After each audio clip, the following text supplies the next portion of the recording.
कोशिश कर तो हल निकलेगा, आज नहीं तो कल निकलेगा।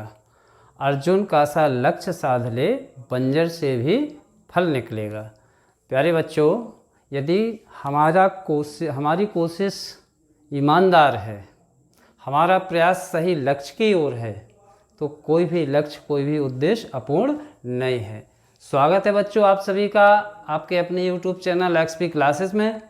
मैं रामपाल सिंह, रस छंद आपके बाद आज आपके लिए अलंकार प्रकरण के अंतर्गत एक मैराथन वीडियो लाया हूं, जिसमें आज हम अलंकारों से संबंधित हर तरीके के आने वाले प्रश्नों का अध्ययन करेंगे। आप सामने स्क्रीन पर देख पा रहे होंगे कि आज हम इस वीडियो के अंतर्गत क्या क्या पढ़ने वाले हैं। देखिए, सबसे पहले आज हम पढ़ेंगे अलंकार की परिभाषा, अलंकार आखिर कहते किसे हैं, अलंकार के भेद, कितने भेद होते हैं। अब भेद तो आपके पास सामने दिख रहे हैं। फिर इसके बाद देखेंगे कि शब्द अलंकार क्या है, शब्द अलंकार में कौन से भेद, कौन से उपभेद पाए जाते हैं, जैसे अनुप्रास अलंकार, यमक अलंकार, श्लेष अलंकार, इनकी परिभाषा, लक्षण, उदाहरण और साथ ही साथ जो इनके भी भेद हैं उनको भी हम साथ में लेकर के चलेंगे। ठीक। और दूसरी तरफ अगर बात करें हम बच्चों अर्थालंकार की, तो अर्थालंकार में भी हमारे पास तमाम अलंकार हैं जो आपके सिलेबस 9th to 12th यानी सभी के लिए समान रूप से उपयोगी हैं। तो जितने अलंकार बार बार परीक्षाओं में पूछे जाते हैं, और मैं तो ये तक कहूँगा कि कॉम्पिटिटिव एग्जाम के लिए भी उतने ही सहायक हैं। तो अर्थालंकार में हम उपमा, उपमा के भेद, उदाहरण इत्यादि देखेंगे। रूपक, उत्प्रेक्षा, अतिशयोक्ति, भ्रांतिमान, संदेह और अन्वय आदि इन अलंकारों को भी अच्छी तरह से पॉइंट टू पॉइंट समझते और समझाते हुए चलेंगे। तो आइए बच्चों, शुरू करते हैं आज का वीडियो।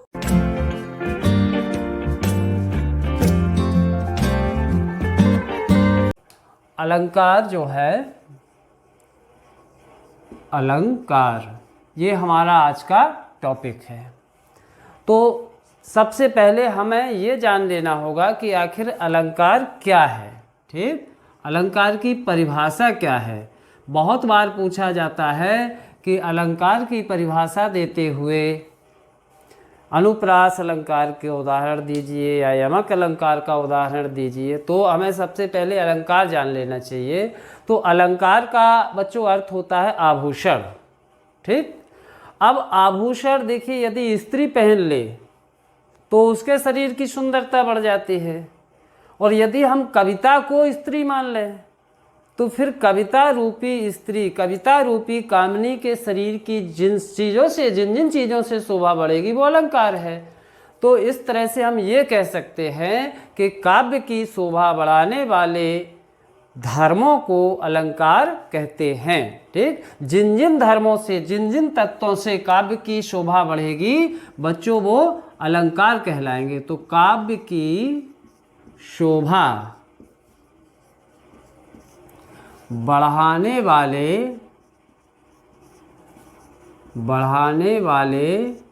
धर्मों को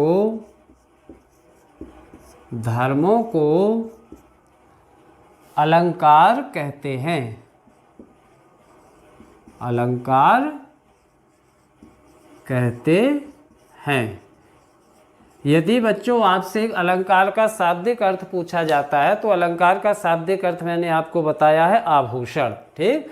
तो जिस तरह से कोई स्त्री आभूषण धारण कर ले तो उसके शरीर की शोभा बढ़ जाती है, उसी प्रकार से यदि कोई कविता रूपी कामनी अलंकारों से सुशोभित हो, अलंकारों को धारण कर ले तो फिर उसकी शोभा भी बढ़ जाती है। तो बहुत ही आसान परिभाषा, काव्य की शोभा बढ़ाने वाले धर्मों को अलंकार कहते हैं। अर्थात जिन जिन तत्वों से, जिन जिन शब्दों से काव्य की शोभा बढ़ती है उन सबको हम अलंकार कहते हैं। ठीक। अब बात आती है कि अलंकार होते कितने प्रकार के हैं। ठीक। तो अलंकार के भेद, अलंकार के भेद। तो प्यारे बच्चों, अलंकार जो है वो सामान्य तौर पर दो प्रकार के होते हैं।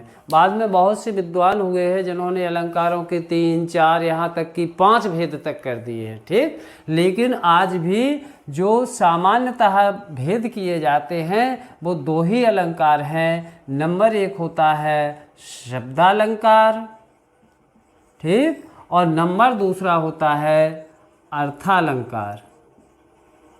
शब्दालंकार और अर्थालंकार, ठीक, बस यही दो भेद हैं, ठीक।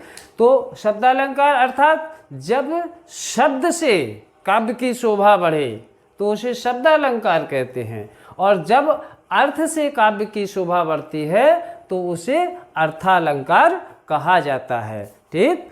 तो इस तरह से अलंकार के दो भेद हुए। तो आइए एक एक करके दोनों भेदों का हम अध्ययन करते हैं, उनका उदाहरण सहित समझने का उनको प्रयास करते हैं। तो पहला हमारा भेद है शब्दालंकार।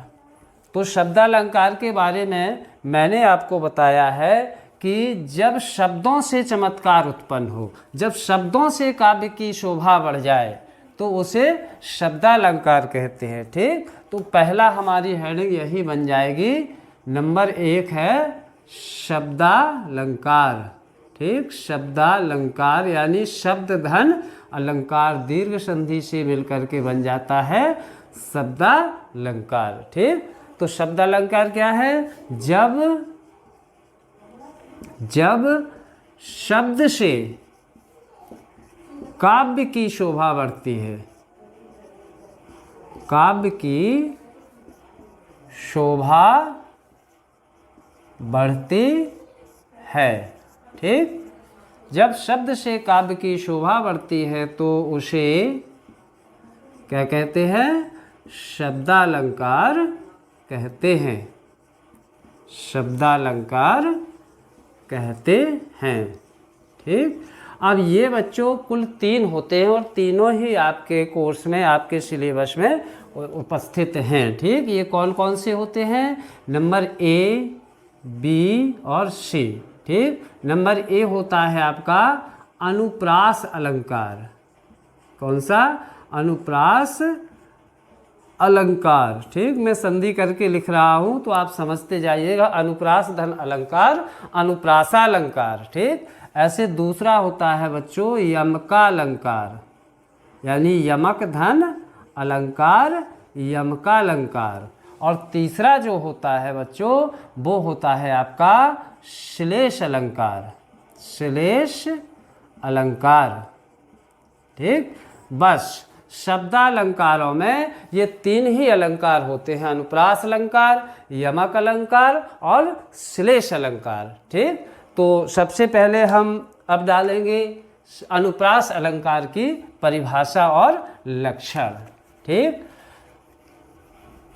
बहुत ही आसान होने जा रहा है, आप बस पूरी तरह से इसको वीडियो को पूरा देखें और इसके बाद आप खुद पाएंगे कि ये अलंकार बहुत ही सरल थे। जितना हम सोच रहे थे ये उससे भी कहीं ज़्यादा सरल निकले, ठीक। तो सबसे पहला हमारा क्या है बच्चों? अनुप्रास अलंकार, ठीक। तो अनुप्रास अलंकार क्या होता है, ठीक। तो देखिए एक मैं बहुत शानदार दोहा लिख दूंगा, उसी दोहे के आधार पे आपकी परिभाषा भेद सब आ जाएंगे, ठीक। बहुत ही रोचक होने जा रहा है। अनुप्रास अलंकार की जो परिभाषा है, चलिए शुरू करते हैं। परिभाषा ये है आपका एक वर्ण की आवृत्ति, एक वर्ण की आवृत्ति होए अनेकन बार, होए अनेकन बार, ठीक। और नीचे की लाइन कहती है कि 5 भेद का होत है, 5 भेद का होत है अनुप्रासालंकार।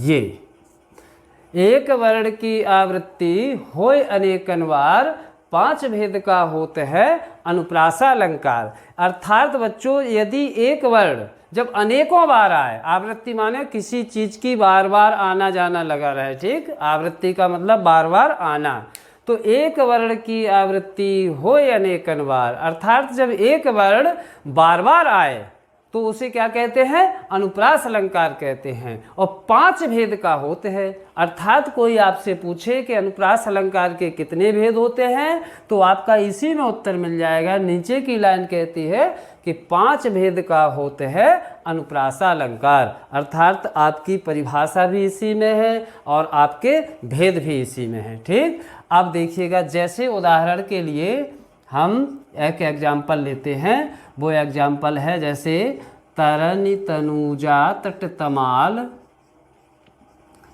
तरनि तनूजा तट तमाल, ये ता है, ता समझे इसे, तट तमाल तरुवर बहुछाए। देखें आप इस उदाहरण को देखें, तरनि तनूजा तट तमाल तरवर बहुछाए, झुके कूल सोहित परसन मन मनहु सुना सुहाए।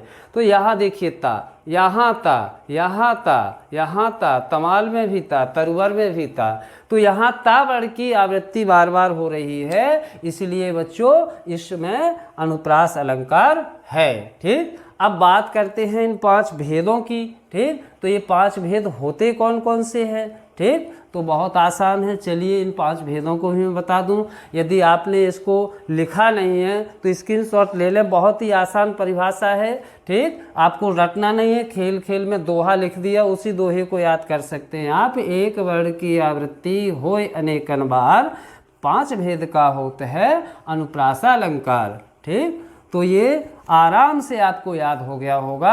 अब आगे आप बहुत आसानी से अनुप्रास अलंकार को समझ भी जाएंगे और उसकी परिभाषा भी लिख पाएंगे। चलिए, इसके भेद जो है ये होते हैं भेद नंबर ए। नंबर ए इसमें होता है बच्चों श्रुत्यानुप्रास, श्रुत्यानुप्रास, ठीक। श्रुत्यानुप्रास ये क्या है, तो देखिए जब कोई वर्ण इस तरह से आए कि मतलब वर्ण चाहे भले ही समान ना हो दोनों, लेकिन आने वाले वर्णों के उच्चारण स्थान यदि समान हैं तो वहाँ श्रुत्यानुप्रास होता है। वर्ण भले ही समान ना हो लेकिन वो वर्ण जो हैं वो समान उच्चारण स्थान से यदि निकले हैं, ठीक, तो फिर वो श्रुत्यानुप्रास होगा, ठीक। तो यही है कि समान उच्चारण स्थानों से, ऐसे ना करके हम लिखेंगे एक ही उच्चारण स्थान से, एक ही उच्चारण स्थान से बोले जाने वाले, बोले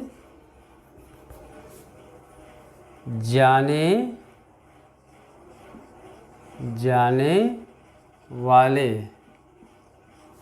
वर्णों की आवृत्ति में, वर्णों की आवृत्ति में श्रुत्यानुप्रास होता है, श्रुत्यानुप्रास होता है, ठीक।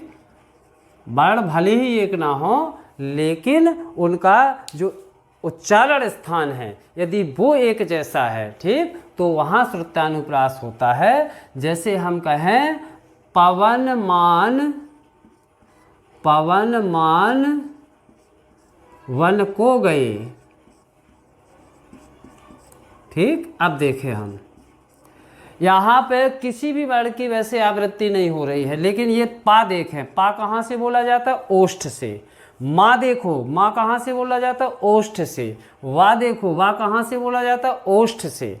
तो ये एक्चुअली में है तो सब अलग अलग, परंतु इनके उच्चारण स्थान एक जैसे हैं, इसीलिए ये श्रुत्यानुप्रास का उदाहरण है, ठीक। क्योंकि पा का उच्चारण स्थान ओष्ठ, माँ का उच्चारण स्थान ओष्ठ और वा का उच्चारण स्थान ओष्ठ, इसलिए यहाँ पर हम कह सकते हैं कि श्रुत्यानुप्रास है।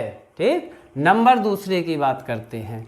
नंबर 2 में आपका आ जाएगा नंबर बी, ये है आपका वृत्यानुप्रास। वृत्यानुप्रास, ठीक, ये भी बहुत आसान होने वाला है। तो देखिए, जब कोई वर्ण अनेक बार, यानी कई बार, अनेक बार आए, ठीक, जब कोई वर्ण अनेक बार आए, एक दो से भी ज़्यादा हो जाए जिसकी गिनती, ठीक, तो वहाँ हो जाता है वृत्यानुप्रास। जो अभी अभी मैंने तुम्हें उदाहरण दिया था, तरनी तनुजा तट तमाल तरवर बहु छाए, तो यहाँ तावड़ की आवृत्ति मुझे लगता है लगभग 5 बार आती है ना। चारु चंद्र की चंचल किरणें, तो यहाँ चावड़ देखिए, चारु चंद्र चंचल, ठीक, तो 2 से ज़्यादा बार जब कोई वर्ण आता है तो वहाँ होता है वृत्यानुप्रास। वही मैंने लिखा है, जब कोई वर्ण अनेक बार आए, ठीक, जैसे कि हम देखते हैं, उसी को लिख लें, तरनी तनुजा को लिख लें, या ऐसे लिख सकते हैं, रघुपति राघव राजा राम, रघुपति राघव राजा राम। तो देखिए यहाँ यहाँ रावण की, यहाँ रावण की, यहाँ रावण की आवृत्ति है, तो कितनी बार है, 1 2 3 4 बार। तो 4 बार आवृत्ति होने के कारण यहाँ वृत्यानुप्रास हो जाता है। ठीक, अब इसके बाद अगले जो भेद की ओर बढ़ें, तो अगला भेद है बच्चों छेकानुप्रास। छेकानुप्रास, छेकानुप्रास, ठीक। तो छेकानुप्रास में क्या होता है बच्चों, यहाँ देखें, जब कोई वर्ण अनेक बार आए, और यहाँ होता है जब कोई वर्ण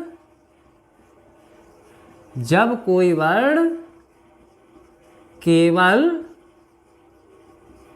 2 बार आए, बस, जब कोई वर्ण केवल 2 बार आए तो वहाँ हो जाता है बच्चों छेकानुप्रास अलंकार। ठीक, जैसे अभी हम देखते हैं इसका एग्जाम्पल। ठीक, एग्जाम्पल में देखें आप, करुणाकलित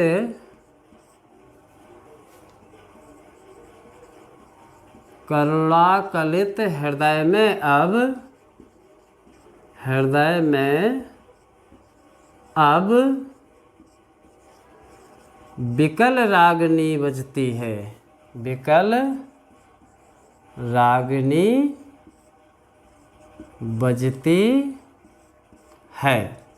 ठीक, तो यहाँ का वर्ण को आप देखें 1 और 2, बस, अब नहीं आ रहा।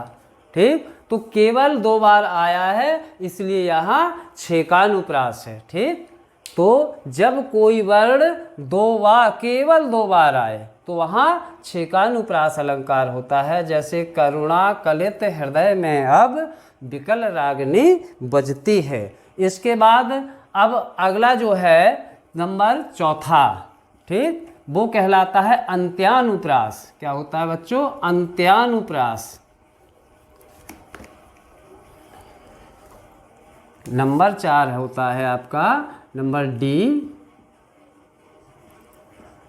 अंत्यानुप्रास। ठीक, अंत्यानुप्रास। तो देखिए, अंत्यानुप्रास को तुक भी कहा जाता है। हाँ, ये आराम से आप इसे तुक लिख दूंगा तो आराम से आप समझ लेंगे। ठीक, तो अंत्यानुप्रास यानी जो अंतिम वर्ण में यदि बस समान स्वर आ जाए, तुक आ जाए, तो उसे अंत्यानुप्रास कहते हैं। ठीक, जैसे हम कहें रघुपति राघव राजा राम और पतित पावन सीता राम, माँ वर्ण उधर भी आया और माँ वर्ण इधर भी आया है ना। और अक्सर जो दोहा चौपाई होते हैं उसमें अंत में तुक मिल ही जाती है, तो उसी तुक को हम क्या बोलते हैं, अंत्यानुप्रास। यानी अंतिम चरण में आने वाले जो वर्णों की समानता है उसे हम क्या कहते हैं, तुक या अंत्यानुप्रास। ठीक, तो क्या लिखना है कि छंद के समचरणों में, छंद के समचरणों में, यदि बच्चों सम विषम ये चरण देखना है छंदों के तो संबंधित वीडियो पड़े हुए हैं, आप उन्हें देखें, बहुत ही आपको फायदा मिलेगा। छंद के सम चरणों में आने वाली तुक को, आने वाली तुक को अंत्यानुप्रास कहते हैं। अंत्यानुप्रास कहते हैं।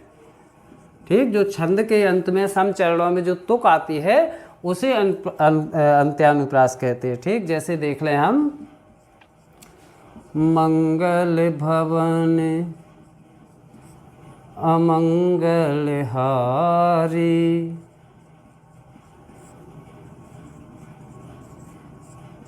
मंगल भवन अमंगल हारी और द्रवहु सु दशरथ अजर बिहारी। अब देखिए, ये है री और इधर भी है री, तो ये जो अंत की तुक थी वही कहलाता है अंत्यानुप्रास अलंकार। ठीक, बहुत आसान है, बस तुक को ही अंत्यानुप्रास कहते हैं, इतना रट लें। तुक सब बच्चे जानते हैं कि तुक किसे कहा जाता है। ठीक, खैर अब अंतिम चलते हैं।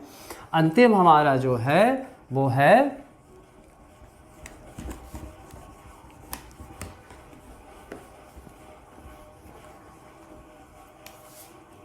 नंबर ई, उसे बोलते हैं लाटानुप्रास। लाटानुप्रास। ठीक, लाटानुप्रास।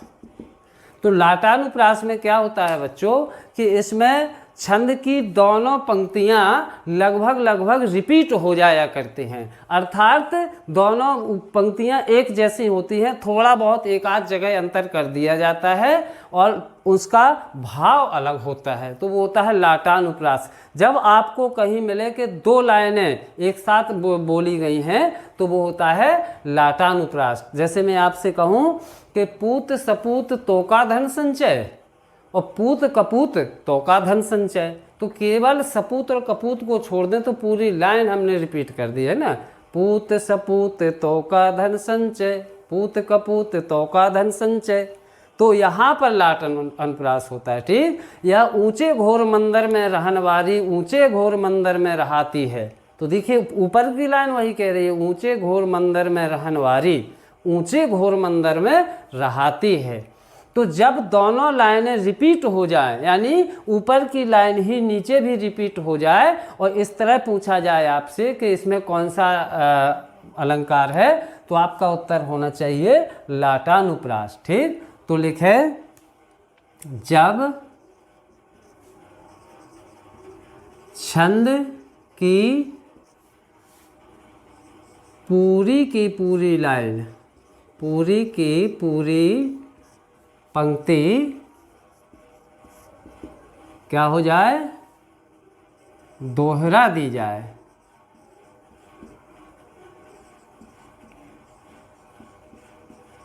पर भाव अलग हो,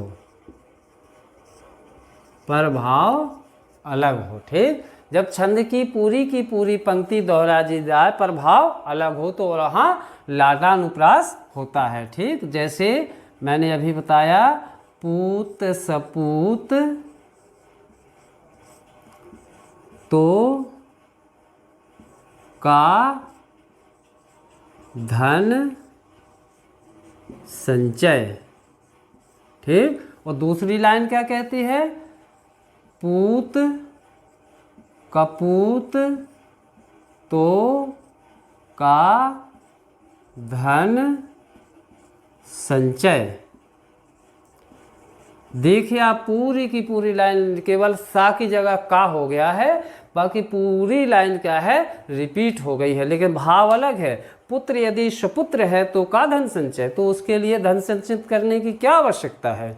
और पूत कपूत तो का धन संचय, और यदि पुत्र कुपुत्र है तो का धन संचय, तो उसके लिए धन संचित करने की क्या आवश्यकता है। ये सुपुत्र है, आप उसके अंदर शील गुण और कौशलों का विकास कर दीजिएगा, वो खुद कमा लेगा। और यदि वो कपुत्र है तो आप जितना भी इकट्ठा करके रख दो, वो सब 2 दिन में कमा देगा। तो इसीलिए कहा गया है कि पूत सपूत तो का धन संचय और पूत कपूत तो का धन संचय। ठीक, एक तो एग्जाम्पल ये हो गया। ठीक, और दूसरा यदि आप चाहते हैं तो नंबर 2 में आप लिख सकते हैं, ऊंचे घोर मंदिर में रहन वारी, ऊंचे घोर मंदिर में रहन वारी, ऊंचे घोर मंदिर में रहाती है। ये पूरी लाइन देखिए, ऊंचे घोर मंदिर में, ऊंचे घोर मंदिर में। ठीक, तो सब कुछ बिल्कुल ज्यों का त्यों रिपीट हो रहा है। ऊंचे घोर मंदिर में रहनवारी, ऊंचे घोर मंदिर में रहाती है। अर्थात जो ऊंचे घोर मंदिर, मंदिर का मतलब यहाँ था महल, तो महलों में रहने वाली, घोर ऊंचे महलों में रहने वाली, ऊंचे घोर मंदिर में रहाती है। यहाँ मंदिर का मतलब है कंदराएं, गुफाएं। तो ऊंचे घनघोर घने ऊंचे भवनों में रहने वाली जो थी, आज गुफाओं में रहती है। ठीक, तो इस तरह से इन दोनों में लाटानुप्रास हो गया है। ठीक, अब अनुप्रास अलंकार के बाद अगला जो शब्दालंकारों में आता है तो वो है यमक अलंकार। क्या है? यमक अलंकार। चलो मैं यहाँ अलग अलग लिख देता हूँ, वहाँ यमका अलंकार लिखा था, यहाँ यमक अलंकार लिखता हूँ। ठीक है, तो चलिए यमक अलंकार की थोड़ा सा परिचय ले लीजिएगा, पहचान कि यमक अलंकार में बच्चों एक शब्द जो है वो दोहराता है, यानी 2 बार आता है, लेकिन दोनों बार उसका अर्थ अलग अलग हो जाता है। समझ गए ना? एक ही अक्षर नहीं, शब्द। ठीक, एक शब्द जब 2 बार आए और दोनों बार उसका अर्थ अलग अलग हो जाए तो वहाँ पर यमक अलंकार होता है। ठीक है ना, बिल्कुल आसान है। तो इसको भी मैं देखिएगा प्रयास करता हूँ कि लयबद्ध कर दूँ, दोहे में कर दूँ, क्योंकि उससे बहुत अच्छे से याद हो जाया करता है। ठीक, तो देखिए, एक शब्द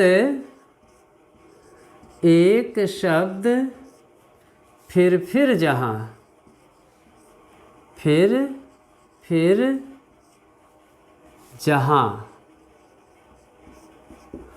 परे अनेकन बार,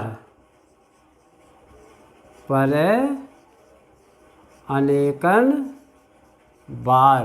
ठीक, एक शब्द फिर जहाँ, परे अनेकन बार, अर्थ और ही और हो, अर्थ और ही और हो, अर्थ और ही और हो, सो यमका अलंकार, सो यमका अलंकार। लीजिए, ये भी दोहे में निपट गया। एक शब्द फिर जहाँ, परे अनेकन बार, अर्थ और ही और हो, सो यमका अलंकार। यानी एक शब्द फिर माने बार बार, जहाँ परे अनेकन बार, 2 बार, कभी कभी 3 बार भी हो जाता है। ठीक, तो अर्थ और ही और हो, और लेकिन जितनी बार भी आए वो हर बार उसका अर्थ अलग अलग हो, तो समझ लीजिएगा वो यमक अलंकार है। एक शब्द फिर जहाँ, परे अनेकन बार, अर्थ और ही और हो, सो यमका अलंकार। चलिए एग्जाम्पल देख लेते हैं। एग्जाम्पल जो है इसका सबसे पॉपुलर, कनक कनकते सौगुने मादकता दिखा, या खावे बोरा है नर बापावे बोरा है। खैर मैं उसको नहीं लूँगा, मैं अलग लूँगा। ठीक, हाँ मैं देखूँगा। ये बहुत सिंपल सा है आपके लिए। जानकी प्यासी है,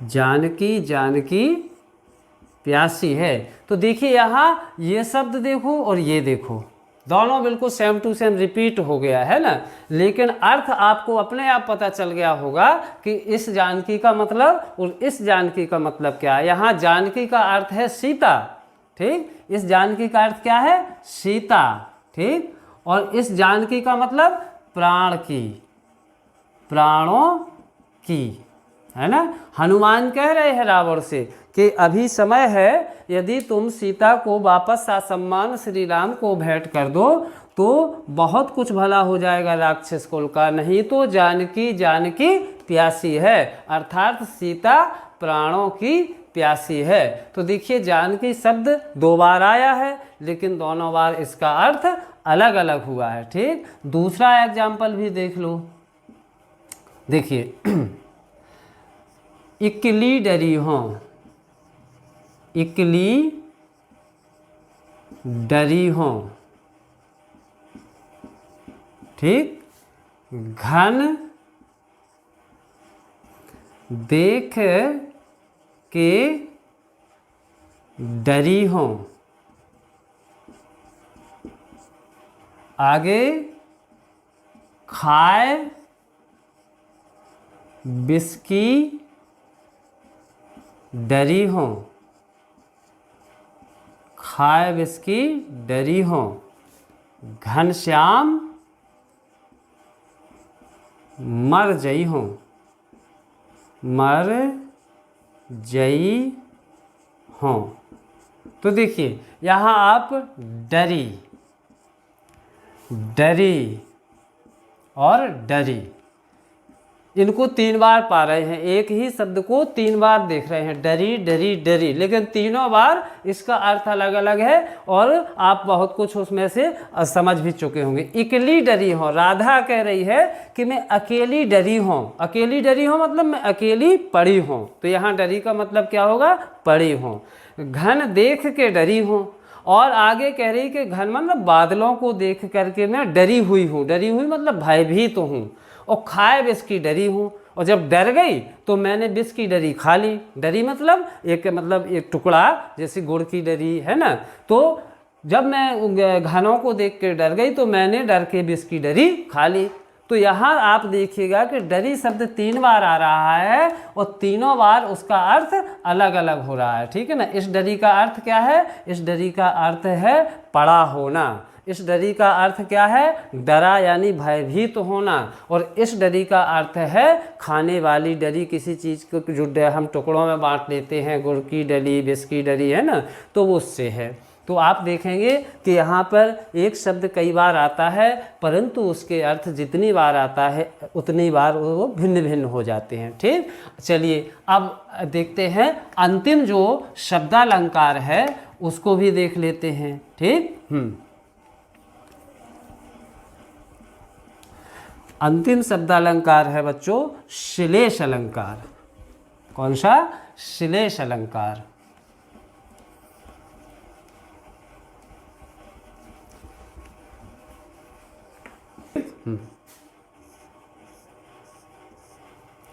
तो श्लेष अलंकार क्या होता है बच्चों, कि श्लेष अलंकार में एक शब्द आता तो एक ही बार है, परंतु उसके अर्थ कई प्रकार के हो जाते हैं, यानी एक से ज़्यादा हो जाते हैं, ठीक। तो एक शब्द जहाँ आए एक बार, ठीक, लेकिन अर्थ उसके एक से अधिक हो जाएं, तो वहाँ पर श्लेष अलंकार होता है, ठीक। तो आप हम इसको ऐसे ही लिख लेंगे, क्योंकि ये थोड़ा आपके लिए डीपली हो जाएगा। इसमें 8 भेद बताए गए हैं, तो वो 8 भेद नहीं आपको करना है, इसलिए मैं सीधी परिभाषा लिखता हूँ कि जहाँ कोई शब्द एक ही बार आता है, एक ही बार आता है, परंतु उसके अर्थ एक से अधिक हो जाते हैं,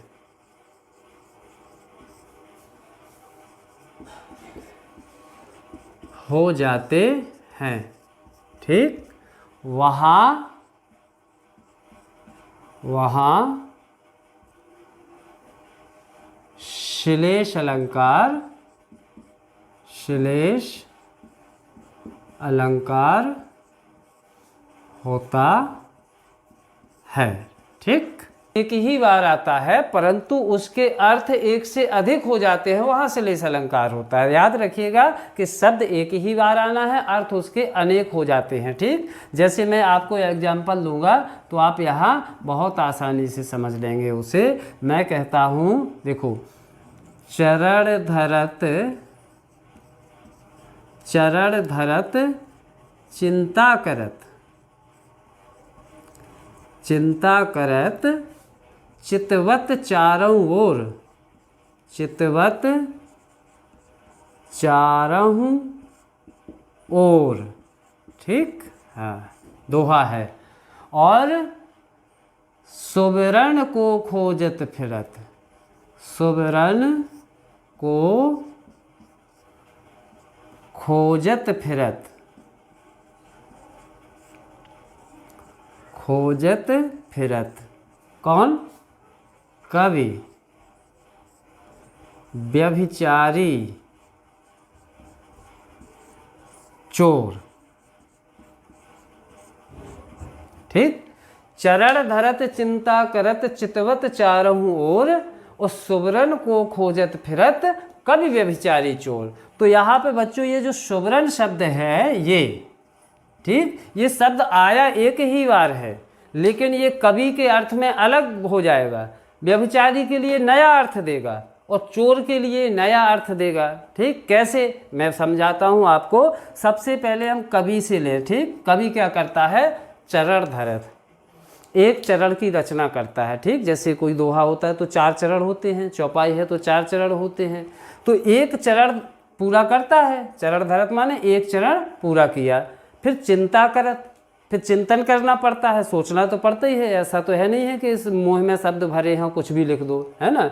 मात्राओं का ध्यान रखना है, वर्णों का ध्यान रखना है, लय और तुक भी ना बिगड़ने पाए, तो चिंतन तो करना पड़ेगा। और चितवत चारों ओर, और वो कवि जो है वो चारों ओर अपनी चितवन डालता है। चितवन माने नज़र, चारों ओर वो अपनी दृष्टि डालता है कि अब सूर्य का प्रातः काल का वर्णन तो हो गया, अब क्या करना चाहिए, क्या सरोवर के खिलते हुए कमल का वर्णन करूं या पानी भर के आती हुई नायिका का वर्णन करूं। यानी चितवत चारों ओर, वो चारों ओर दृष्टि जमाए रहता है कि अब किसका वर्णन करना उचित होगा। और सुबरन को खोजत फिरत, सु माने सुंदर, वर्ण माने अक्षर। बहुत अच्छे से आप समझिए, सु माने सुंदर, वर्ण माने अक्षर, यानी सुंदर सुंदर वर्ण खोजता है वो, अच्छे अच्छे अक्षर, ताकि उसकी कविता एकदम परफेक्ट हो जाए, लोग पसंद करें। तो सुबरन को खोजत फिरत, कौन? कवि। तो देखिए यहाँ कवि के लिए क्या हो गया? कवि के लिए सुवर्ण का मतलब हो गया कवि के लिए। ठीक, क्या हो गया? सु माने सुंदर और वर्ण माने वर्ण। ठीक, कवि के लिए हो गया सुंदर वर्ण। ठीक, अब जरा इसी शब्द को फिर देखते हैं व्यभिचारी के दृष्टिकोण से। व्यभिचारी होता है आवारा, चरित्रहीन। ठीक, तो चरित्रहीन क्या होता है? देखिए, चरित्रहीन व्यभिचार के लिए जा रहा है। ठीक, तो चरण धरत व्यभिचार के लिए गया, एक कदम आगे बढ़ाता है और चिंता करत, तुरंत टेंशन में आ जाता है बेचारा, चिंता करने लगता है। काहे की चिंता करने लगता है? कि किसी के द्वारा देख न लिया जाऊं, कहीं पकड़ न लिए जाएं, क्योंकि ऐसे लोगों की पूजा भी बड़े कायदे की होती है, इसीलिए बेचारा चिंता करता है ना। वो चितवत चारों ओर, और चारों ओर चौकन्नी निगाहों से देखता है ना, कि कोई देख तो नहीं रहा है, पुलिस वाला तो नहीं, चौकीदार तो नहीं आ गया, कहीं कोई कुत्ता तो गली में नहीं भौंकने लगा। तो चितवत चारों ओर, बेचारा चारों ओर चौकन्नी निगाहों से देखता है। और सुबरन को खोजत फिरत, बस यही तो श्लिष्ट था। सुबरन को खोजत मतलब सु माने सुंदर और बरन माने रंग रूप, है ना, सुंदर वरन। ठीक, तो व्यभिचारी के लिए क्या हो गया? ये व्यभिचारी के लिए हो गया, व्यभिचारी के लिए। ठीक, व्यभिचारी के लिए। ठीक, सु का मतलब सुंदर और बरन माने रंग रूप, रंग रूप। ठीक, तो सुंदर रंग रूप वाली किसी स्त्री की खोज में रहता है। ठीक, तो ये सुबरन का मतलब व्यभिचारी के लिए अलग हो गया। अब जरा चोर के लिए देख लेते हैं। चोर भी वही होता है, चरण धरत, एक पाँव आगे रखता है, एक चरण आगे बढ़ाता है, चोरी के लिए निकल गया है, एक कदम आगे बढ़ाया, चिंता करत, और तुरंत टेंशन में वो भी आ जाता है, क्योंकि जैसी पूजा व्यभिचारी की होती है लगभग वही स्वागत चोरी करने वाले का होता है। तो चरण धरत चिंता करत, जैसे चोर भी एक कदम आगे बढ़ाता है चिंता में डूब जाता है, काहे की कि कोई देख ना ले, कहीं पकड़ा ना जाऊं, और चितवत चारों ओर, और ये भी चारों तरफ चौकन्नी निगाहों से देखता है, वही सीसीटीवी ना हो, पुलिस ना लगी हो, चौकीदार ना देख ले, घर के लोग ना जाग जाएं, ठीक, तो ये भी चारों ओर से चौकन्ना रहता है। और सुवर्ण को खोजत फिरत, सुवर्ण का मतलब होता है यहाँ सुवर्ण, सुवर्ण मतलब सोना, सुवर्ण मतलब सोना, ठीक। तो देखिए एक ही शब्द सबके लिए अलग अलग बन गया, कवि के लिए सुंदर वर, व्यभिचारी के लिए सुंदर रंग रूप वाली कोई स्त्री, और कवि वो चोर के लिए सुवर्ण, सुवर्ण मतलब सोना। तो इस तरह से ये जो पद है, ये जो शब्द है, आया तो एक बार है परंतु इसके अर्थ एक से अधिक हो गए हैं, इसलिए उपर्युक्त उदाहरण में श्लेष अलंकार है। अब बहुत से बच्चों के मन में एक प्रश्न अभी जाग गया होगा कि एक हमने श्लेष अलंकार का उदाहरण हमेशा से पढ़ते आए हैं, रहमन पानी राखिए बिन पानी सब सून, पानी गए न उबरे मोती मानस चून। तो यहाँ तो 3 बार पानी आया है, जबकि सर ने बताया है कि शब्द एक ही बार आता है, और वहाँ उस दोहे में 3 बार आया है।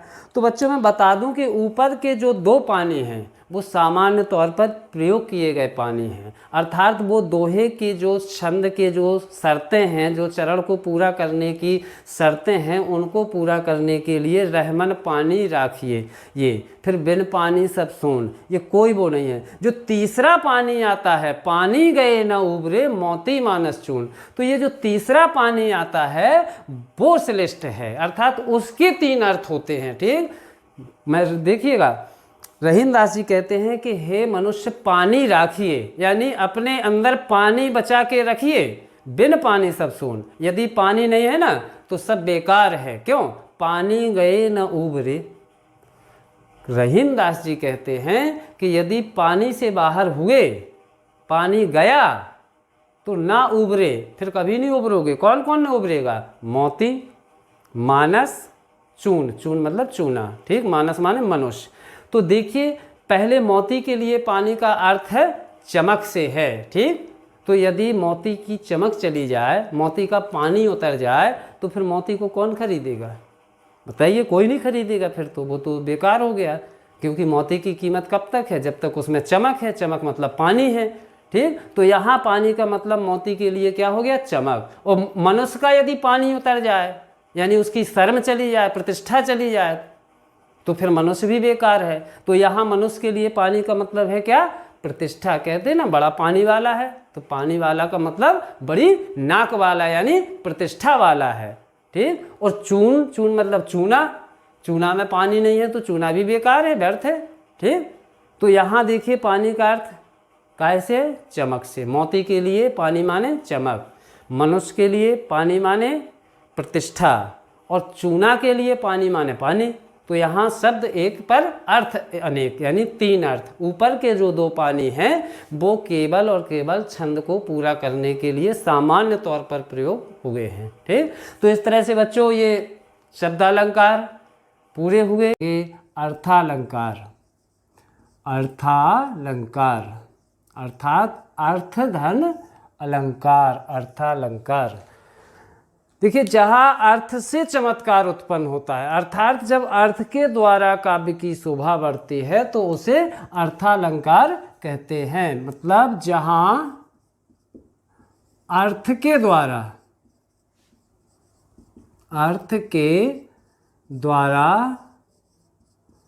काव्य की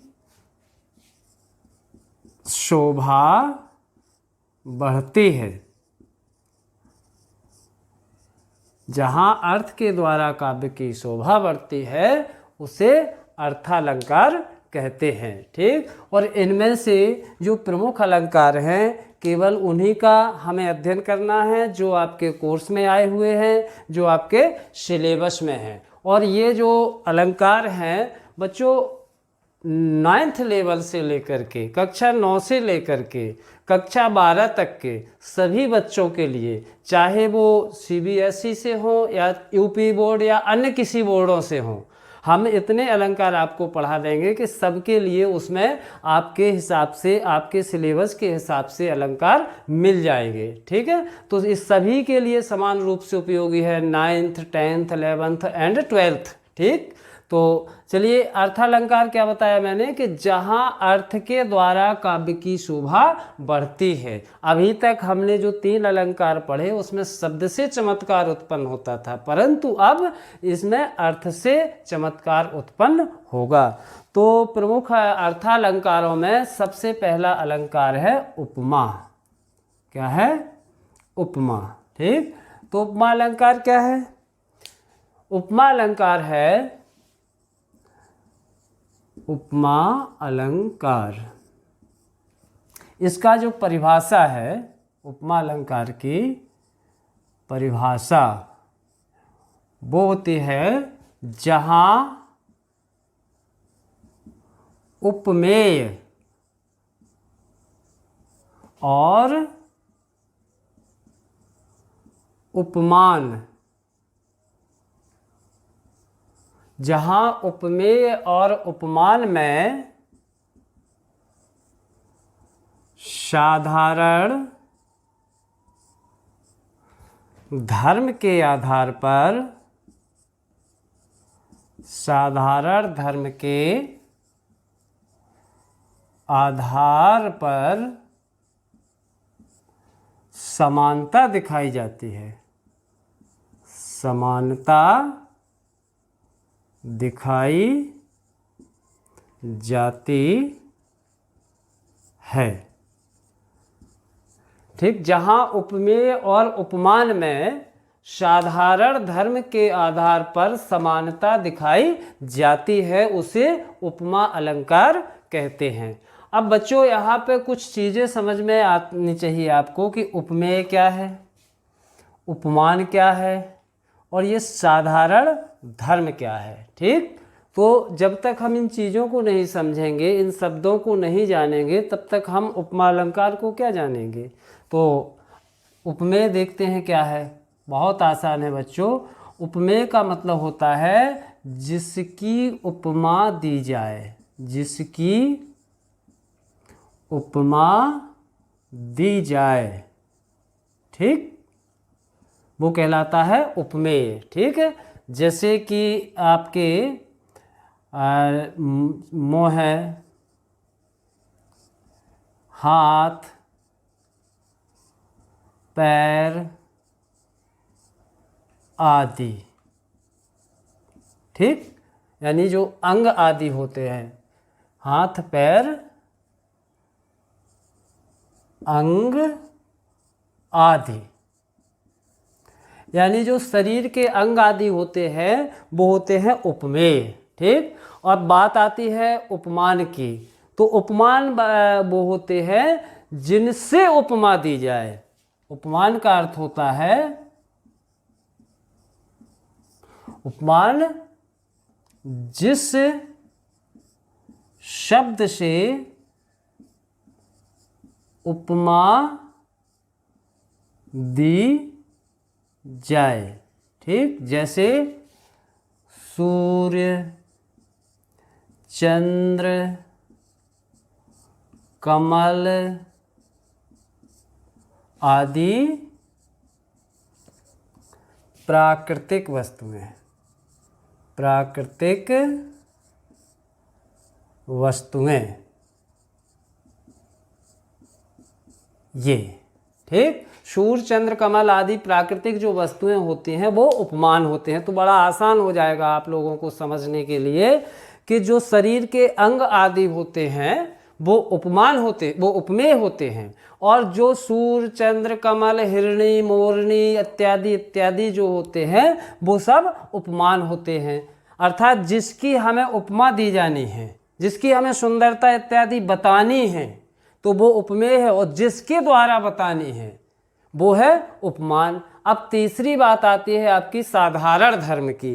तो साधारण धर्म क्या है? साधारण धर्म का मतलब ये होता है कि उपमा के लिए कोई ना कोई सहारा तो चाहिए। किसके आधार पे हम आखिर तुलना कर रहे हैं, किसके आधार पे आखिर हम समानता दिखा रहे हैं, ठीक? तो ये कहलाता है साधारण धर्म का मतलब मैं आपको बता दूंगा इंग्लिश में तो आप समझ जाएंगे। साधारण धर्म अर्थात कॉमन, ठीक, कॉमन चीज, यानी जो दोनों में कॉमन हो, ठीक, वो कहलाती है क्या? साधारण धर्म, ठीक। जैसे मैं आपसे कहूं कि हरिपद कोमल कमल से, ठीक, तो देखिए हरि के जो पद हैं वो उपमेय हो गए क्योंकि इन्हीं की तो कोमलता दिखानी है, और उपमान क्या है? कमल। अब पदों की और कमल की आखिर समानता क्यों दिखाई गई है? क्योंकि दोनों में कॉमन चीज क्या है? हरि के पद भी कोमल है और कमल भी कोमल होता है। तो जो हरिपद कोमल कमल से जो कोमल शब्द आया है वो कहलाएगा आपका साधारण धर्म, ठीक, समझे? तो अब ये परिभाषा हो गई उपमा की, और ये मैंने उनके जो शब्द आने वाले हैं उनका अर्थ बता दिया, ठीक, उपमेय का, उपमान का और साधारण धर्म इत्यादि का, ठीक। अब इसके बाद हम बात करते हैं उपमा के अंगों की, ठीक, उपमा के अंगों की बात करते हैं। उपमा के अंग, उपमा के अंग, ठीक। तो बच्चों उपमा के 4 अंग होते हैं। कितने अंग माने गए हैं? 4 अंग, ठीक। कौन? एक तो होता है उपमेय, एक होता है उपमान, एक होता है साधारण धर्म,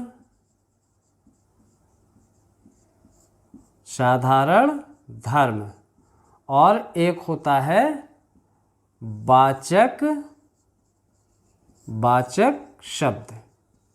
ये उपमा के 4 अंग माने गए हैं, ठीक। तो देखिए उपमेय मैंने आपको बता ही दिया है, उपमान भी आपको बता चुका हूँ। साधारण यानी कॉमन चीज जो दोनों में समान रूप से पाई जाए वो साधारण धर्म है। और वाचक शब्द, वाचक शब्द देखिए सा सी से ज्यों त्यों यथा जथा सरस, है ना, इस तरह से आते हैं ना।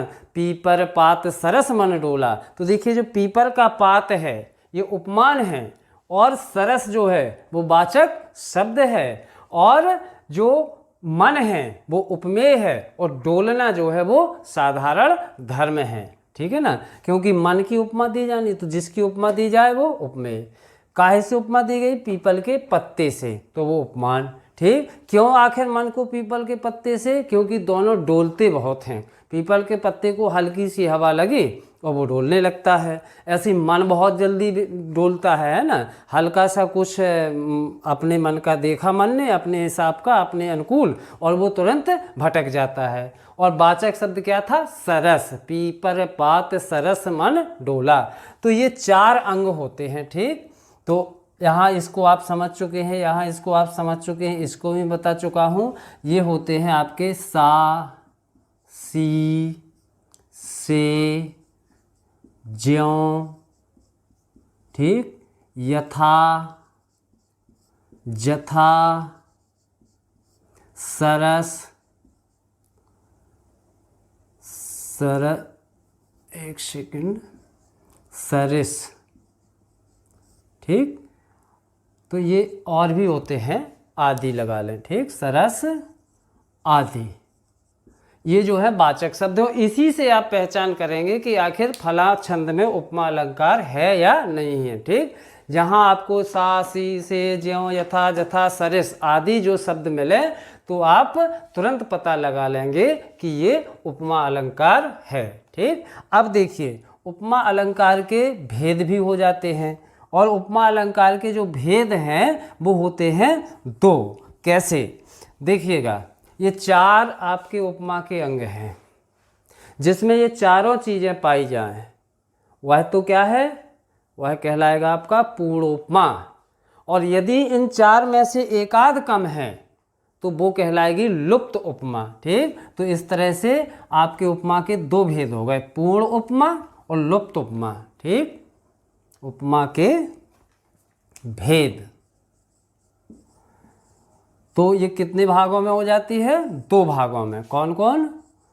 पूर्ण उपमा और दूसरा लुप्त उपमा। ठीक, अब पूर्ण उपमा क्या है? अभी अभी बताया मैंने, जिसमें चारों अंग हो, यानी उपमेय हो, उपमान हो, वाचक शब्द हो और साधारण धर्म भी हो। ठीक, और इधर जिसमें कोई कम हो, यानी चारों में से जिसमें चारों अंग ना हो। ठीक, तो जिसमें चारों अंग हैं, उपमेय है, उपमान है, साधारण धर्म है और वाचक शब्द है, वो क्या कहलाएगी? आपकी पूर्ण उपमा। और जिसमें कुछ कम है, चाहे वो एक कम हो, दो कम हो, एक तीन कम हो, ठीक, तो वो कहलाएगी लुप्त उपमा। जैसे मैं यहाँ देखो दो एग्जाम्पल लिखता हूँ। एक लिखता हूँ हरिपद कोमल, हरिपद कोमल कमल से। ठीक, तो देखें हम ये क्या पूर्ण उपमा है या नहीं है? तो देखिए, हरि के पद, ये क्या है? उपमेय है।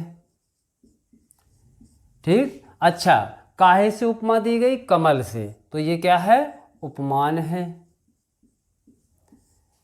अब क्यों आखिर पदों को कमल कहा गया? दोनों क्योंकि कोमल हैं। तो ये क्या हो गया? ये हो गया आपका साधारण धर्म, यानी कॉमन बात। दोनों में कॉमन क्या है? पद भी कोमल और कमल भी कोमल। और ये सा सी से जो है, ये क्या है? आपका वाचक शब्द है।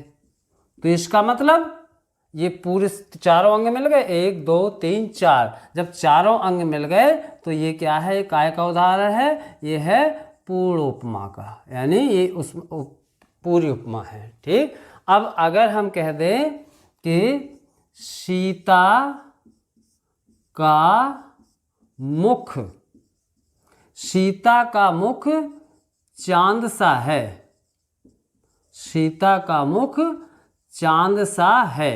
तो गौर करिए आप, यहाँ किसकी उपमा देनी है? मुख की। तो मुख तो क्या हो गया? उपमेय। ठीक, काहे से दी गई? चांद से, तो चांद हो गया उपमान। ठीक, और सासी से क्या हो गया? वाचक शब्द। अब बताइए कि यहाँ मुख की जो तुलना है वो चांद से क्यों की गई? ठीक, ये यहाँ कहीं नहीं दिया गया, बस इतना कह दिया कि सीता का मुख चांद सा है। अब नहीं पता कि चांद जैसा गोल है, कि चांद जैसा उज्जवल है, कि चांद जैसा दागी है, जैसे चांद में कलंक है, दाग है ना। तो यहाँ ये तो कुछ नहीं कहा गया, केवल इतना कह दिया गया कि सीता का मुख चांद सा है। अब चांद में तो कई विशेषताएं होती हैं, गोल भी होता है, उज्जवल भी होता है, चांद में कलंक भी पाए जाते हैं। ठीक, तो कुल मिलाकर के ये इसमें तीन ही चीज़ें मिली हमें। क्या मिला? उपमेय मिला, उपमान मिला और वाचक शब्द मिला। तो इसका मतलब ये जो हमारे पास एग्जाम्पल है वो काहे का एग्जाम्पल है? ये लुप्त उपमा का है। काहे का है? लुप्त उपमा, लुप्त उपमा। ठीक, तो ये आपका हो गया। ठीक, पूर्ण उपमा में जिसमें चारों अंग पाए जाएं, और लुप्त उपमा वह है जिसमें कुछ अंग कम हो, यानी चारों अंग ना हो। क्लियर हो गया ना? एक बार बहुत सरसरी निगाह डाल लेंगे। जहाँ उपमेय और उपमान में साधारण धर्म के आधार पर समानता दिखाई जाती है, वहाँ उपमा अलंकार होता है। ठीक, उपमा के 4 अंग होते हैं: उपमेय, उपमान, साधारण धर्म और वाचक शब्द। ठीक, अच्छा, जहाँ पर ये चारों अंग उपस्थित होते हैं उसे पूर्ण उपमा कहा जाता है, और जहाँ 4 में से कुछ अंग कम होते हैं वहाँ लुप्त उपमा होती है। उदाहरण के लिए हरिपद कोमल कमल से। ठीक, ये आपके लिए एग्जाम्पल का काम करेगा। बहुत सिंपल है, आपको बहुत ज़्यादा इसके लिए मेहनत नहीं करनी है। हरिपद कोमल कमल से, या पीपर पात सरस मन डोला, पीपल के पत्ते के जैसा मन डोल गया। ठीक, तो ये उपमा अलंकार पूरा हुआ। उपमा अलंकार के बाद अब रूपक अलंकार। रूपक अलंकार,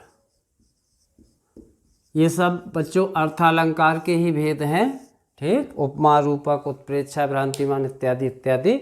तो रूपक अलंकार, तो देखिए रूपक अलंकार में होता क्या है। रूपक अलंकार में समानता भी नहीं दिखाई जाती, सीधा आरोप कर दिया जाता है।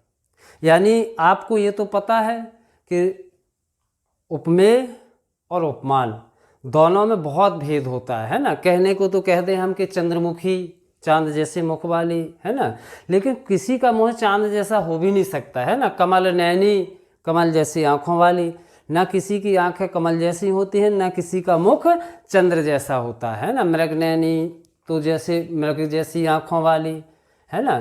तो किसी की भी आँखें इतनी नहीं हो सकती, लेकिन फिर भी जहाँ पर बिल्कुल सीधा सीधा उपमेय को ही उपमान मान लिया जाए, यानी जो भेद है उसको हटा दिया जाए, तो वहाँ पर आपका होता है रूपक अलंकार। ठीक, तो यही इसकी परिभाषा हो जाएगी। क्या हो जाएगी? जहाँ उपमेय और उपमान का भेद हटाकर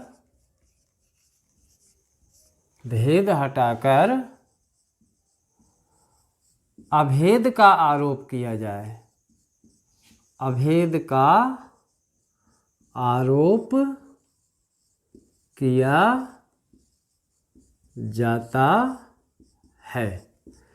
जहाँ उपमेय और उपमान का भेद हटाकर अभेद का आरोप किया जाता है, अर्थात जो उपमेय और उपमान में अंतर होता है उसको खत्म करके वो सीधा अभेद का आरोप, यानी कोई भेद ही नहीं है, इस तरह से जब बताया जाए तो वहाँ रूपक अलंकार होता है। वहाँ रूपक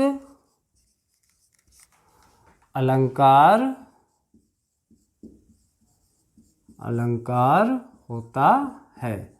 समझिए बात को कि जहाँ उपमेय और उपमान में जो भेद होता है और रियल में भेद होता भी है, उस भेद को हटा करके जब भेद रहित बताने लग जाएं, ठीक, अच्छा, इसकी पहचान जो है वहाँ से आपको बहुत हेल्प मिलेगी। पहचान क्या होती है आप समझिएगा कि जब दो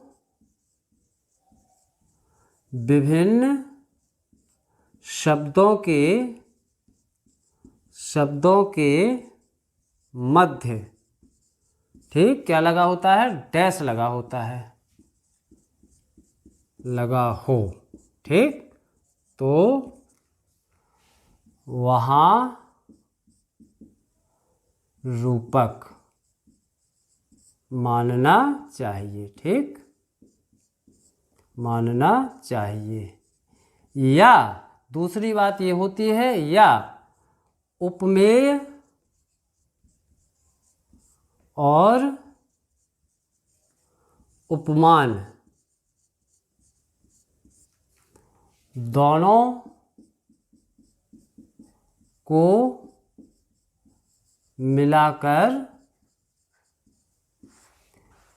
एक शब्द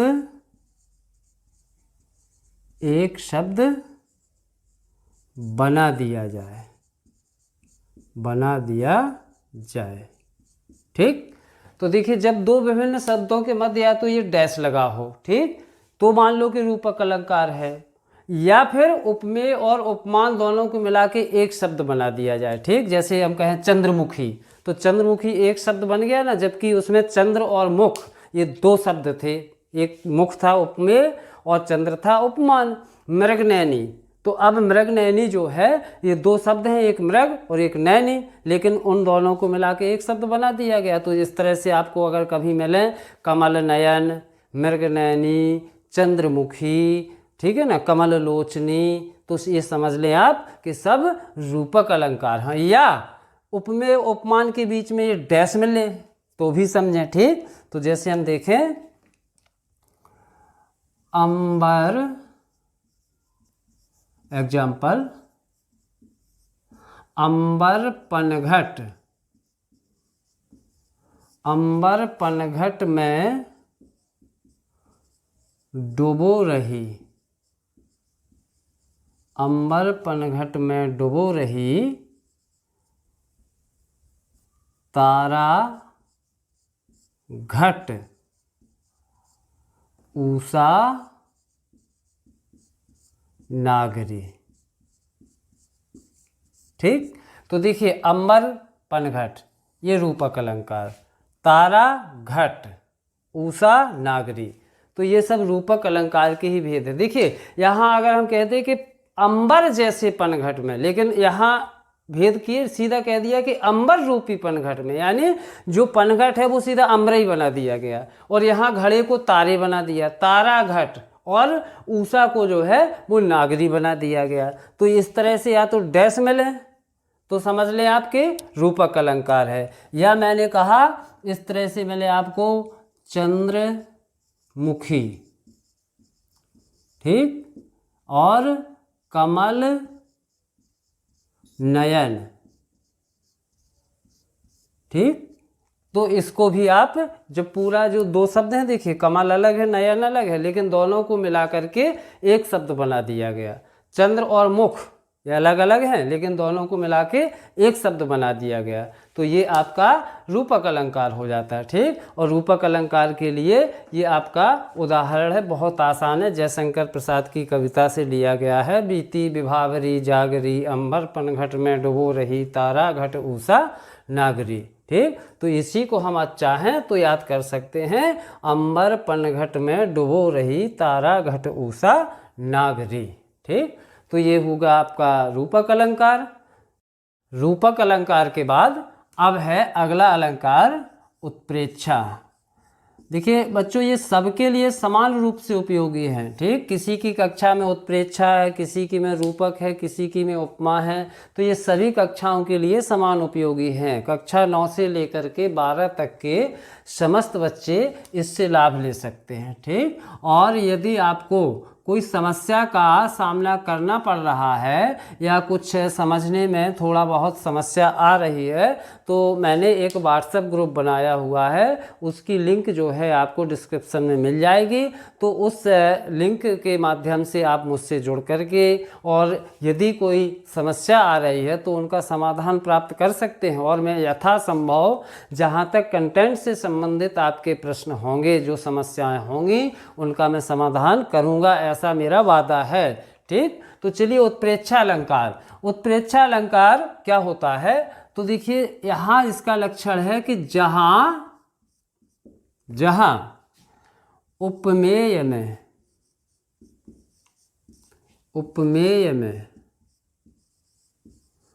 उपमान की, जहाँ उपमेय में उपमान की संभावना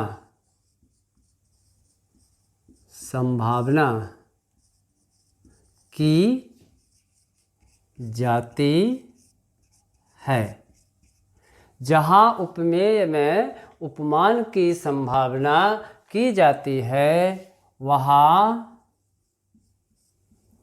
क्या होता है, उत्प्रेक्षा अलंकार होता है, ठीक। ना तुलना होती है, ना अभेद का आरोप होता है, अपितु इसमें केवल संभावना होती है, ठीक है। तो ये तो परिभाषा हो गई आपकी। अब थोड़ी पहचान कैसे करें, ठीक है। पहचान, तो पहचान के लिए है प्यारे बच्चों कि जनु जनहु मनु मनहु, जनु जनहु मनु मनहु मनहु, जानो, मानो। जनु जनहु मनु मनहु जानो मानो, उत्प्रेक्षा जानो। बस इसे रट लो, उत्प्रेक्षा जानो। ठीक। तो देखिए, जहाँ जनु मिले, जनहु मिले, मनु मिले, मनहु मिले, जानो मिले, मानो मिले, तो उत्प्रेक्षा जानो। समझ लेना कि वो उत्प्रेक्षा अलंकार है। ठीक। तो जनु जनहु मनु मनहु जानो मानो, उत्प्रेक्षा जानो। अर्थात जहाँ जनु जनहु मनु मनहु इत्यादि या जानो मानो इस तरह के यदि कोई प्रश्न आते हैं या इस तरह का चिन्ह मिलता है, शब्द मिलता है, तो उसे आप उत्प्रेक्षा अलंकार समझ सकते हैं। बहुत आसान सा, बस इस लाइन को पढ़ लें तो ट्रिक टाइप का हो जाता है कि जनु जनहु मनु मनहु जानो मानो, उत्प्रेक्षा जानो। जैसे मैंने रूपक के लिए भी बताया है, पहचान उपमा के लिए भी बताई है, ये उत्प्रेक्षा के लिए। ठीक। जैसे देखो एग्जाम्पल देखते हैं। उदाहरण जो है आपका पढ़ा हुआ होगा, बिहारी जी का दोहा है, सोहत ओढ़ें, सोहत ओढ़ें पीत पटु, पीत पटु श्याम सलोने गात, श्याम सलोने गात। ठीक। और मनहु, मनहु नीलमणि शैल पर आतप परो प्रभात,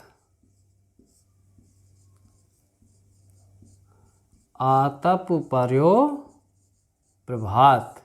ठीक। मैं कौन सा अलंकार है तो आप आराम से बता सकते हैं इस शब्द को देखकर। ठीक। कि मनहु शब्द आया है तो जनु जनहु मनु मनहु जानो मानो, उत्प्रेक्षा जानो, यानी मनहु आ गया है तो ये उत्प्रेक्षा अलंकार का उदाहरण है। ठीक। तो उत्प्रेक्षा अलंकार हुआ। अब उत्प्रेक्षा अलंकार के बाद अगला आता है अतिशयोक्ति अलंकार। अतिशयोक्ति अलंकार। देखिए पहले से तोड़े तो उसी में है अतिशय धन उक्ति। अतिशय माने बहुत बढ़ा चढ़ा कर कही हुई बात। जब किसी चीज को बहुत बढ़ा चढ़ा करके कहा जाए, अब कितना बढ़ा चढ़ा करके, इतना बढ़ा चढ़ा करके कि बात लौकिक ना लगकर अलौकिक लगने लगे। ठीक। इस लोक की लगे ही ना, तो वहाँ पर अतिशयोक्ति होता है। केवल इतना लिख देने से कि किसी बात को बहुत बढ़ा चढ़ा कर पेश करने पे अतिशयोक्ति होता है, तो ऐसा नहीं। आपको लिखना है अत्यधिक, अत्यधिक बढ़ा चढ़ा कर किए गए वर्णन में, वर्णन में जहाँ लोक सीमा का उल्लंघन हो जाए। ठीक। वहाँ अतिशयोक्ति अलंकार होता है। अतिशयोक्ति अलंकार होता है। ठीक। देखें अत्यधिक बढ़ा चढ़ाकर किए गए वर्णन में जहाँ लोक सीमा का उल्लंघन हो जाए, अर्थात कोई वर्णन इतना बढ़ा चढ़ाकर कर दिया जाए कि उसमें मतलब इस लोक में लगे ही ना कि इस संसार में ऐसा संभव भी हो सके, बिल्कुल असंभव बात की कल्पना की जाए जहाँ पर, तो वहाँ अतिशयोक्ति अलंकार होता है। ठीक, या आप ऐसे कह लिख सकते हैं इस परिभाषा को, जरूरी नहीं है कि ऐसे लिखें, दूसरी आप मैं बता रहा हूँ उसे आप गौर से सुन लें। ठीक, जब किसी वर्णन को इतना बढ़ा चढ़ाकर प्रस्तुत किया जाता है कि जहाँ बात लौकिक न लगकर अलौकिक लगने लगती है, तो वहाँ अतिशयोक्ति अलंकार होता है। ठीक है ना। तो जैसे हम कहें कि एक ही मारे दुई मर जावे, तीजो खौफ खाए मर जाए, तो अब सोचिए यहाँ पर कि वर्णन कभी क्या कह रहा है कि एक ही मारे, एक पे वार किया, एक ही मारे माने एक को मारा, दुई मर जावे, मारा एक को मर दो गए, और तीजो खौफ खाए मर जाए, और तीसरा बेचारा खौफ ही खा के मर गया, तो ये थोड़ा ज़्यादा नहीं हो गया? मतलब मारा एक को है, मर दो गए, और तीसरा खौफ में ही मर गया, तो ये कुछ अतिशयोक्ति हो गई है ना। या ऐसे हम कहें कि बड़े लड़ैया गड़म होवे के जिनकी जात बना फर राय, और दही के धोके चूना खाते जिनके फटे करेजे जाएं। तो देखिए गड़म होवे के लड़ैया इतने लड़ने, इतने वीर और योद्धा और साहसी हैं कि वो दही के धोके चूना खा रहे हैं और उन्हें फिर भी पता नहीं चल रहा है, तो ये कुछ अतिशयोक्ति लग रहा है। हनुमान की पूँछ में लगन न पाई आग, अभी आग लग नहीं पाई हनुमान की पूँछ में, और लंका सगरी जल गई, गए निशाचर भाग। पूँछ में अभी आग लगी नहीं और लंका सारी जल गई, निशाचर सब भाग गए, तो ये थोड़ा और लगता है। ठीक, तो मैं यही एग्जाम्पल लिख देता हूँ, आपको याद भी अच्छे से हो जाएगा। ठीक, कहने को तो और भी बहुत से हैं, ठीक, लेकिन यही है। कौन सा? हनुमान की पूँछ में, हनुमान की पूँछ में लगन न पाई आग, लगन न पाई आग, और क्या हो गया? लंका सारी जल गई, लंका सारी जल गई, गए निशाचर भाग। तो देखिए हनुमान की पूँछ में लगन न पाई आग, अभी हनुमान की पूँछ में आग लगी ही नहीं है, और जब आग नहीं लगी तो फिर आगे का कैसे हो सकता है कुछ। लेकिन लंका सारी जल गई, आग लगने से पहले ही सारी लंका जल गई, और गए निशाचर भाग, और सारे निशाचर लंका छोड़कर भाग गए, तो ये अतिशयोक्ति अलंकार है। ठीक, अर्थालंकारों में अब पढ़ने वाला अगला अलंकार है वो है भ्रांतिमान। बच्चों इससे पहले हमने शब्दालंकार से संबंधित और अर्थालंकार से संबंधित 2 वीडियो ऑलरेडी पहले ही डाल रखे हैं, तो उनको भी पढ़ें और उससे लाभ उठाने का प्रयास करें। ठीक, अर्थालंकारों में उपमा, रूपक, उत्प्रेक्षा और अतिशयोक्ति अलंकारों से रिलेटेड जो वीडियो था वो मैं पहले ही डाल चुका हूँ, और आज हमारा जो अगला अलंकार है वो है बच्चों भ्रांतिमान अलंकार। तो भ्रांतिमान अलंकार जो है, तो इसकी सबसे पहले परिभाषा क्या होती है। ठीक, तो कई बार बच्चों के मन में संदेह और भ्रांतिमान अलंकारों के मध्य ही कन्फ्यूजन बन जाता है। ठीक, तो यहाँ मैं दोनों का थोड़ा सा आपको बता दूं कि क्या फ़र्क होता है, फिर इसकी परिभाषा लिखूंगा। ठीक है, भ्रांति और संदेह में क्या फ़र्क है?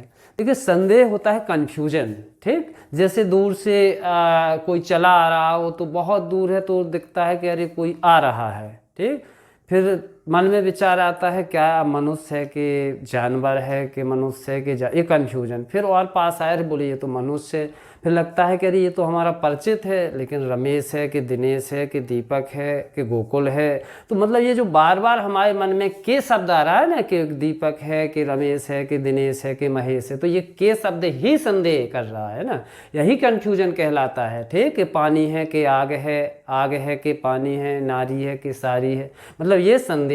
और भ्रांतिमान में क्या होता है, भ्रांतिमान में हमारे मन में किसी तरह का कोई संदेह रहते ही नहीं है। हम भ्रांतिमान में सीधा सीधा जो है नहीं वस्तु उसको भी वस्तु मान बैठते हैं। ठीक, जैसे मान के चलो हम अंधेरे में चले जा रहे हैं और अंधेरे में अचानक से हमारा पैर रस्सी पे पड़ा, भागो सांप आया, मतलब सीधा हमने उसको ये नहीं सोचा कि रस्सी है कि सांप है कि बिच्छू है कि क्या है ना, सीधा हम भाग खड़े हुए कि सांप है। तो वहाँ देखिए हम कंफ्यूजन में थे कि दिनेश है कि रमेश है, सारी है कि नारी है कि नारी है कि सारी, और यहाँ पे सीधा भागो सांप आया है ना। खरगोश के सिर पे अखरोट गिरा, और अखरोट को जैसे सिर पे गिरा वो भाग खड़ा हुआ, भागो आसमान गिरा, भागो आसमान गिरा। तो ये कहलाता है भ्रांति। ठीक, जहाँ पर हम कंफ्यूजन रहते ही नहीं है, हम गलत वस्तु को और वस्तु मान करके उस पर विश्वास कर बैठते हैं। ठीक, तो यही भ्रांति है। भ्रांति का मतलब भ्रम से है और संदेह का मतलब शंका से है। ठीक, तो चलिए इसकी परिभाषा देखते हैं। देखें, जहां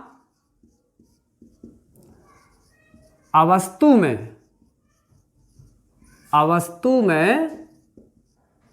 वस्तु का आरोप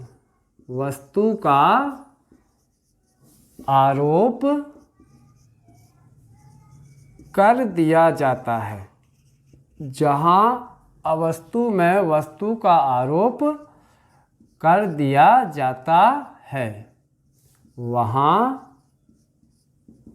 भ्रांतिमान अलंकार होता है। वहां भ्रांतिमान अलंकार होता है।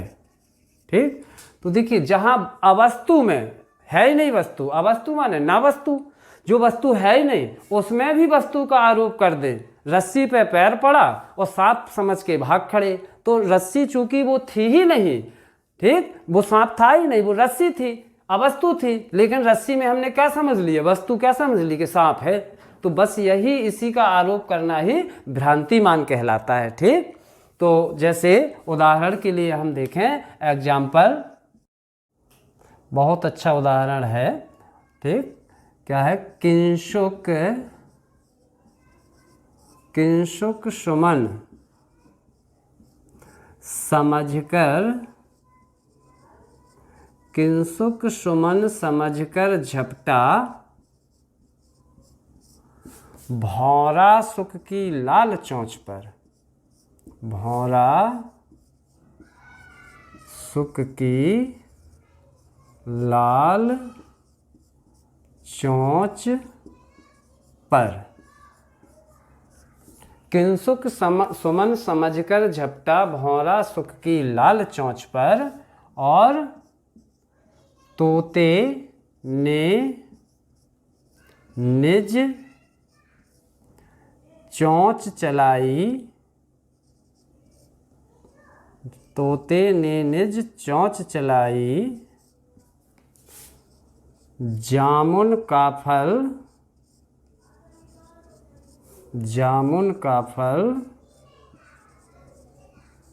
उसे समझकर।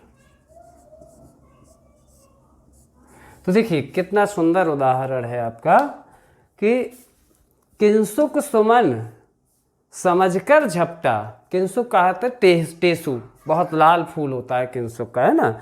तो किंसुक सुमन समझकर झपटा भौरा सुख की लाल चोंच पर। अब देखिए तोता बैठा हुआ था, तोते की चोंच होती है लाल, ठीक, इस तरह से ऐसे मुड़ी हुई होती है, ठीक। और किंसुक का फूल भी, वो टेसू जैसे बोलते हैं हम, तो टेसू का फूल भी ऐसे ही मुड़ा होता है, वो भी लाल होता है, ठीक।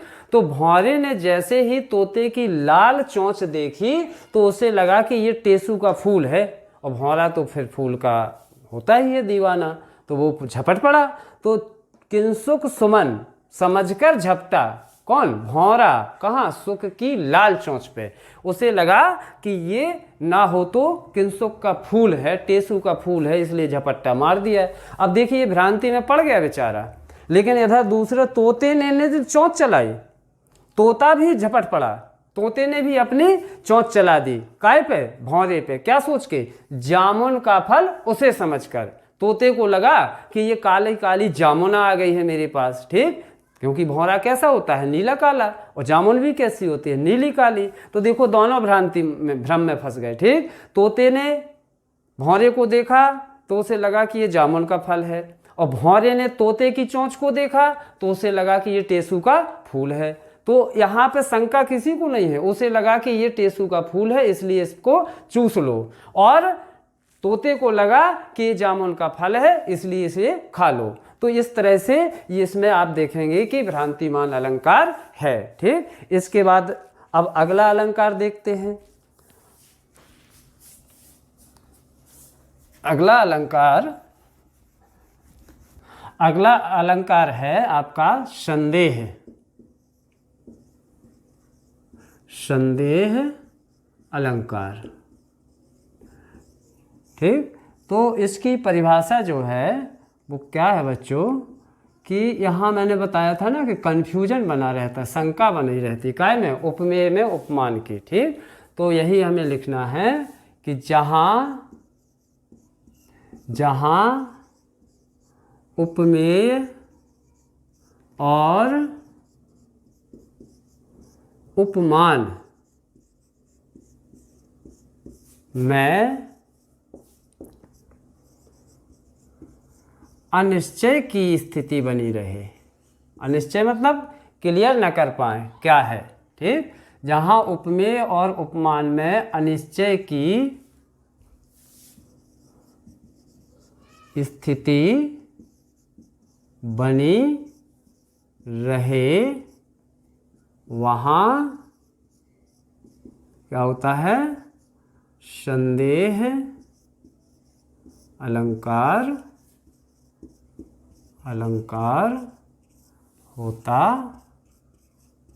है, ठीक। अच्छा, इसकी पहचान जो है, ना, तो बीच में आपको जब वो पंक्तियाँ पढ़ेंगे तो या तो ये मिलेगा कि या, ठीक। जैसे नारी है कि सारी है कि सारी है कि नारी है कि नारी विच सारी है कि, मतलब ये की शब्द आ रहा है ना, या मिलेगा, ठीक। रमेश है या दिनेश है या महेश है या सुरेश है तो या मिलेगा या की मिलेगा, ठीक। ये पहचान है, ठीक। भ्रांतिमान में ऐसा कुछ नहीं होता है, ठीक, वो उसमें समझ ही लिया जाता, ठीक। तो जैसे देखें इसका उदाहरण एग्जाम्पल हम देखते हैं। देखें, नारी बिच सारी है, बहुत पॉपुलर है, परीक्षा में पूछा जाता है, आपको याद भी बहुत जल्दी हो जाएगा। नारी बिच सारी है कि सारी बिच नारी है। सारी बिच नारी है, ठीक। आगे कि सारी ही की नारी है।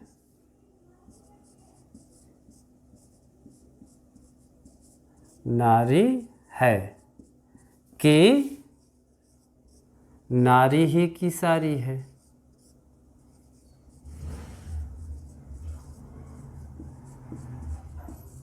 सारी है। तो देखिए हर जगह कन्फ्यूजन है, समझ में नहीं आ रहा है कि नारी बिच साड़ी है यानी नारी के बीच में साड़ी है, कि साड़ी बिच नारी है, कि साड़ी के बीच में नारी है। यानी किसी नायिका ने इतनी झीनी सी साड़ी पहन ली थी और वो साड़ी भी उसके शरीर से ऐसे मैच कर रही थी जैसे उसका गौर वर्ण का शरीर था, वैसे ही उसी वर्ण की उसकी साड़ी थी। तो कवि को लग रहा है कि साड़ी के बीच में नारियाँ भर दी है कि नारी के बीच में साड़ी है, तो वही उसको कन्फ्यूजन हो रहा है कि नारी बिच साड़ी है कि सारी बिच नारी है, कि सारी ही की नारी है कि नारी ही की सारी है। तो यहाँ ये की जो शब्द आ रहा है ना बार बार, ये ठीक, ये जो 3 जगह आया है बस यही तो पहचान है संदेह की। ठीक, की शब्द आता है, नारी विच सारी है कि सारी विच नारी है कि नारी ही की सारी है कि सारी ही की नारी है। ठीक, तो चलिए ये अलंकार भी समाप्त होता है, बढ़ते हैं अगले अलंकार की ओर। के बाद अब हमारा जो अगला अलंकार है वो अंतिम अलंकार ही रहेगा, क्योंकि जो मुझे लगे कि जो प्रमुख अलंकार हैं बच्चों मैंने सारे के सारे समाहित कर लिए हैं। आपको किसी भी परीक्षा में कक्षा 9 से लेकर के कक्षा 12 तक के सभी तरह के बच्चों के लिए इन्हीं अलंकारों में से सब कुछ आ जाना है। तो जो हमारा बच्चों अंतिम अलंकार है वो अलंकार है अन्वय अलंकार। क्या होता है? अन्वय अलंकार। ठीक, अन्वय अलंकार जो है वो एक्चुअली में बहुत आसान है। सुना शायद हो सकता है कुछ बच्चों ने, पहली ही बार हो, लेकिन बहुत आसान अलंकार होता है अन्वय अलंकार। ठीक, इसकी परिभाषा क्या है? परिभाषा लिखने से पहले हो सकता है कि आप समझ लें मुझसे। अन्वय अलंकार में भी क्या किया जाता है? समानता दिखाई जाती है। जैसे उपमा में समानता दिखाई जाती है, प्रतीक में समानता दिखाई जाती है, वैसे ही अन्वय में समानता दिखाई जाती है। लेकिन जहाँ उपमेय के लिए कोई उपमान ही ना मिले तो फिर उसी की उसी से समानता दिखा दी जाए तो वहाँ होता है अन्वय अलंकार। समझ रहे हैं? जहाँ उपमान के अभाव में उपमेय को ही उपमान मान लिया जाता है तो उसे अन्वय अलंकार कहते हैं। ठीक, जैसे अभी उपमा अलंकार का हम एक उदाहरण लें तो उसमें आप देख रहे थे क्या था कि हरिपद कोमल कमल से, तो हरि के पदों की जो समानता थी वो दिखलाई गई थी कमल से। पीपर पात सरस मंडोला, तो यहाँ पीपल के पत्ते से मन की समानता दिखाई गई। लेकिन यदि हम कह दें कि राम से राम और सिया सी सिया, तो राम किस जैसे है? राम ही जैसे है ना। सिया किस जैसी है? सिया जैसी। तो जहाँ उपमान ना मिले तो उपमेय को ही उपमान बना दिया जाए। ठीक, यानी उपमान भी वही हो उपमेय भी वही हो, उसी की तुलना उसी से कर दो तो वो कहलाता है अन्वय। ठीक, तो बस यही है कि जहाँ उपमान के अभाव में, उपमान के अभाव में उपमेय को ही